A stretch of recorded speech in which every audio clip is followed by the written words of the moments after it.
Good morning সবাইকে। আজকে রবিবারের সকালে সবাইকে জানাচ্ছি শুভেচ্ছা। তো যেহেতু আজকে সানডে, তো সানডেতে একটু মাংস না খেলে কিন্তু ঠিক দিনটা ভালো লাগে না। তো তাই জন্য আজকে সকাল সকাল নিয়ে চলে এসেছিলো মুরগির মাংস। তো মুরগির মাংস নিয়ে এসে আগেই বললো যে আমাকে একটু চিকেন পকোড়া বানিয়ে দাও, কালকে তোমার জন্য আমি চিকেন পকোড়া খেতে পারিনি। হ্যাঁ, ও নাকি কালকে শনিবার দিন চিকেন পকোড়া খাবে বলে আমায় ফোন করেছিল মাংস আনার জন্য।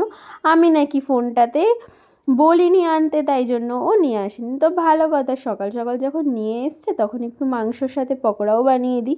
তো বানানো হয়ে যাওয়ার পরে একটু গেছিলাম ছাদে, আর ছাদে গিয়ে দেখছি ও তো অনেক রকমের গাছ নিয়ে এসছে, আর সেই গাছগুলোকে বসানোর জন্য টবও নিয়ে এসছে। তো সেই ওর সাথে একটু সাহায্য করলাম, যদি একটু তাড়াতাড়ি হয়ে যায়, কারণ গরম গরম মাংস তো গিয়ে খেতে হবে।